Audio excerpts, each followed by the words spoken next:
राम मंदिर बाबरी मस्जिद मामले के इस एक्सप्लेनर में आपका स्वागत है। तो चलिए समझते हैं सुप्रीम कोर्ट के उस ऐतिहासिक फैसले को जिसने इस विवाद का अंत किया। लेकिन इस फैसले को समझने से पहले सवाल ये है कि ये विवाद इतना पेचीदा था क्यों? मामले की जड़ में सवाल एक ही था, इस जमीन का असली मालिक आखिर है कौन? तो आखिर कोर्ट ने क्या फैसला सुनाया? चलिए इस पूरे मामले को शुरू से समझते हैं। इस विवाद की कहानी शुरू होती है सदियों पहले, साल 1528 में मस्जिद के निर्माण के साथ। लेकिन असली मोड़ आया आज़ादी के बाद 23 दिसंबर 1949 को, जब मस्जिद के मुख्य ढांचे के अंदर भगवान राम की एक मूर्ति रख दी गई। और यहीं से शुरू हुई अदालती लड़ाई, जिसमें कई पक्ष जमीन पर अपना अपना दावा करने लगे। फिर आया 6 दिसंबर 1992, जिस दिन बाबरी मस्जिद को गिरा दिया गया। काफी सालों बाद 2010 में इलाहाबाद हाईकोर्ट ने जमीन को 3 बराबर हिस्सों में बांटने का फैसला दिया।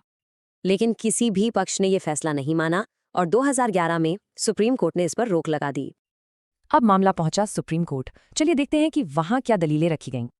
तीनों मुख्य पक्षों निर्मोही अखाड़ा, सुन्नी वक्फ बोर्ड और रामलला ने अपने अपने दावे पेश किए। सुप्रीम कोर्ट ने सबसे पहले इलाहाबाद हाईकोर्ट के बंटवारे वाले फैसले को गलत बताया।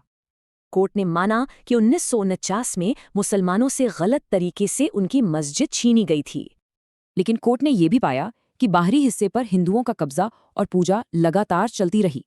तो एक फाइनल समाधान के लिए कोर्ट ने अपनी स्पेशल पावर आर्टिकल 142 का इस्तेमाल किया और इस पावर का इस्तेमाल करके पूरी 2.77 एकड़ की विवादित जमीन रामलला विराजमान को दे दी गई एक मंदिर बनाने के लिए।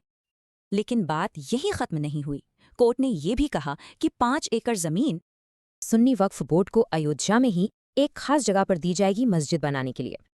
तो ये फैसला एक कानूनी अंत तो था, लेकिन क्या ये इस लंबे और जटिल विवाद का असली समाधान है?